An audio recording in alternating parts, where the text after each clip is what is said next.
What's going on, everyone? Talen here, and welcome to another account progression video. Alright, so it's time to rank up another character to tier 2, and I'm going to be doing Vulture today.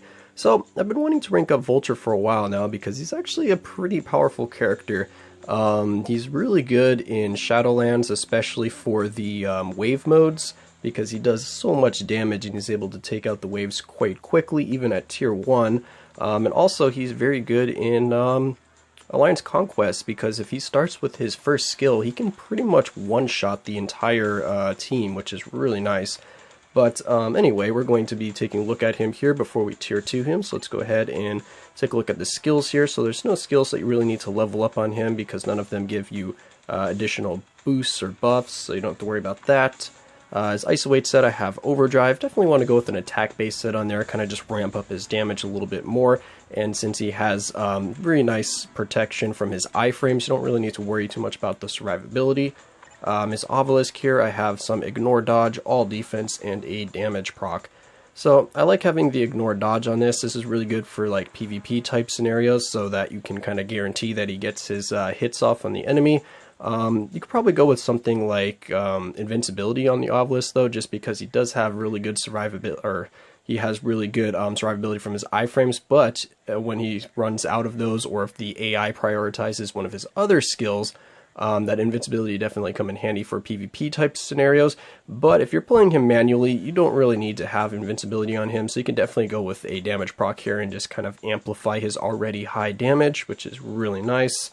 Of course, I do have the uniform here, which the uniform gives him a nice boost in damage, but even without the uniform, he still has some pretty high DPS, and he can still clear wave modes quite easily. You just get a little more AoE and DPS with this uniform here, so it is quite nice. So, let's go ahead and jump over here and take a look at advancing him to tier 2. So we have the Sky Predator. So his tier 2 is going to give him increased 15% to skill damage and 30% to bonus damage. And then he gets some guaranteed dodge 30%, which is really nice. I do like when they give about 30%, anything like 15%, that's a little too low, but once they start getting above 20-25%, I definitely see a noticeable boost to the survivability from that guaranteed dodge. And then we have guaranteed crit rate increased by 20%, so now he's going to be dealing even more damage. So I definitely like his tier 2, and I am actually going to be using a ticket on him because I do want to save his bios for ranking up his uniform, just because he is kind of a pseudo paywall character. You can get him as a shifter, but you can't get him through regular bio selectors. So I want to work on his uniform, so that way I'm going to save the bios. So here we go, rank him up, and boom, there we go. We have Vulture at tier 2. Very nice. Let's go ahead and share that. Alright, so let's see what we got here. Bird of Prey, awesome. Alright, so now that we have Vulture freshly tier 2, let's go ahead and try him out a little bit.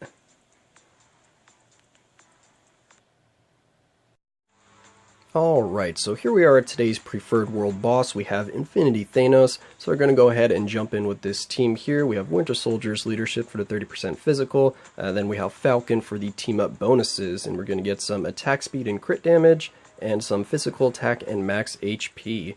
Then we're going to go ahead and hop in here without any strikers and see if we can kind of showcase Vulture's high DPS here a little bit. So, should be able to take out Infinity Thanos without the strikers here. I have faith that Vulture's DPS is going to be high enough, and also he should be able to survive this quite easily because you can rotate his 3 iframe skills quite well together, so you should be able to protect yourself the entire time.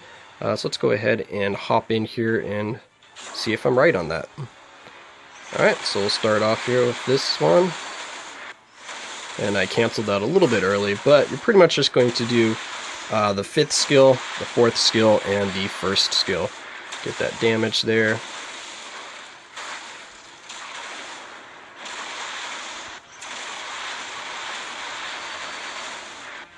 And he just goes right into his portal. He doesn't care if I'm in iframe. That's Infinity Thanos for you.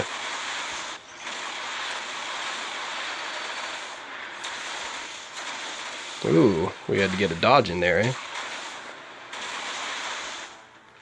Alright, I kind of like having the damage proc on the first skill, because I do think that that's going to give him the Whoa, what's going on with the screen there? Does that sometimes when you use skills that fly around the screen, like Hyperion's 4th skill. Just goes right into his portal. He doesn't care if you're in iframes. It's kind of annoying. But I guess his 5th skill is intermittent iframes, because as you can see, that kind of iframe indicator does blink while he's doing his 5th skill, so it's not a complete iframe. Oh, that dot damage though. That did a lot of damage, like, really quickly. Gotta watch out for those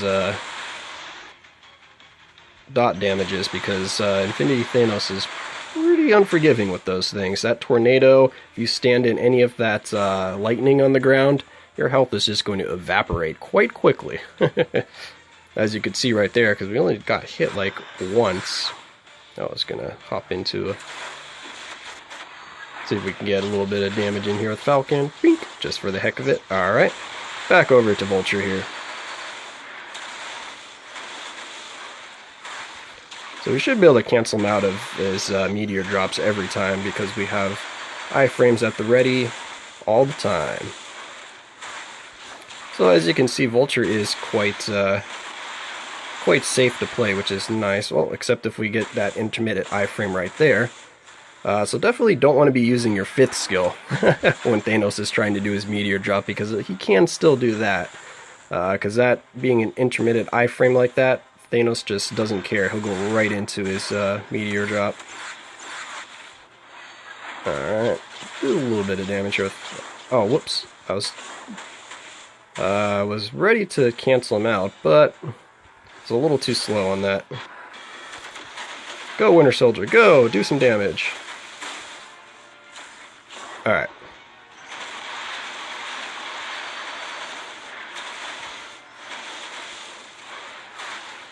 Yep, I thought he might go into his meteor, so I waited a second there.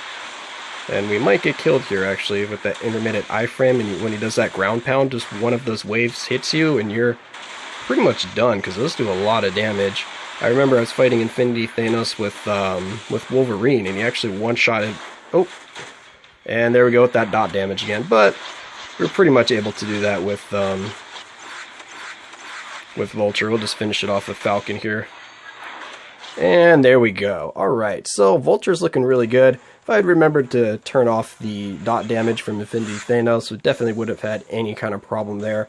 Like I said, if you have intermittent iframes and he's doing that dot damage, when you pop out of the iframe, even for that brief second or millisecond right there, he can do some crazy damage to you with those tornadoes, that lightning, that poison on the ground and stuff like that. So definitely, if you want to make it easier on yourself, turn those off. But Falcon is able to finish it off. But Vulture here, as you can see, is a quite powerful villain to have. And also, yes, since he is a villain, he becomes very useful, of course, in Shadowland. So having that tier 2, I could definitely utilize him in some of the later floors now. So yeah, I'm really happy to add him to my roster. He's a very strong character, and I think he's worth the tier 2 if you manage to build him up from all of the ally shifters, because it does take a while to rank him up if you are free to play. Of course, I used a mega rank up ticket on him when he first came out. But anyway, that's going to be my thoughts on Vulture here. I hope you guys enjoyed, and of course I will catch you in the next one.